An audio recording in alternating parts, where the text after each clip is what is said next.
one thing I can tell you from the past 2 years is we all want a better region. The more we've talked about it, how we might help create that future, really the more questions we had. As a first step, we asked the Wisconsin Policy Forum for a fact-based, unbiased answers to some of our questions.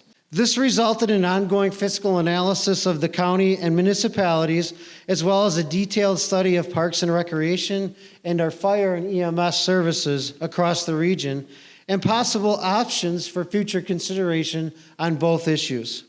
My job is to give you a pretty high-level summary of two comprehensive reports that we have prepared. This is truly, and I'm not just saying this to be gratuitous, but this is truly one of the best experiences I have had in terms of a group of elected officials being willing to get together and really talk about how to make government work better in a region. We were charged to look at service sharing and where there may be some opportunities. I don't know if there's a more important paragraph that I'm going to put on the screen tonight than this one.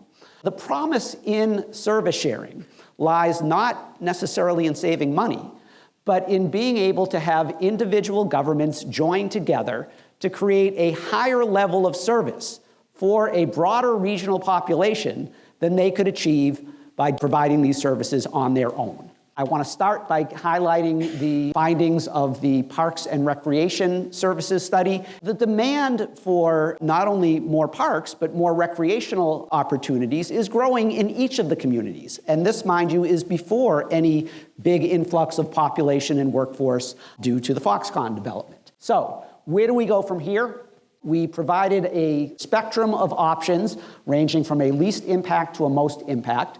I now want to move into the fire and EMS analysis. Refreshing your memory, in 2018, this is how we viewed the 6 factors. It immediately became apparent to us that there were a series of factors that indicated that yes, there's real potential here for greater sharing and/or consolidation. We have some poor response times due to, again, the fact that we have municipal boundaries dictating who responds as opposed to potentially the closest and most appropriate unit.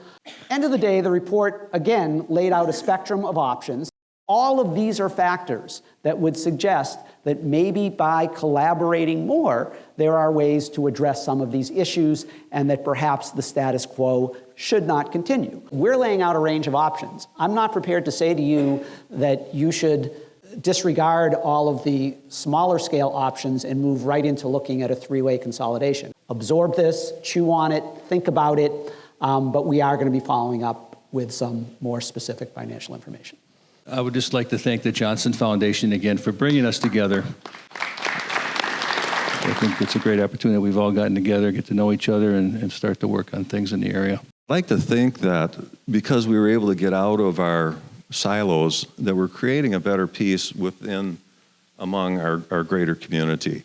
And it didn't take too long for us to come to the conclusion that, look, we're going to have some data to do this kind of analysis. For me, when I think about what we want to try to achieve here, I always come back to this idea that we have a shared future together as a region.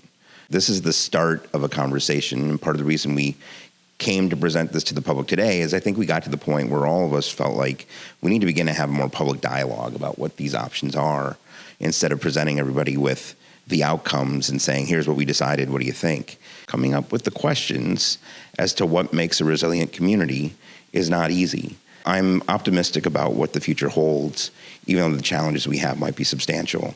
And I have more confidence that we'll be able to solve them by meeting and talking together than if we went it alone.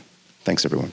When I look at Racine County from east of the interstate, I see it's changing visibly on a daily basis. And those changes are going to create new challenges for us.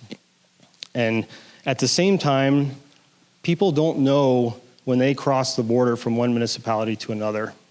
In order to address these new challenges, as well as our existing challenges with increased healthcare and other costs, either we need to reduce services or we need to be more efficient.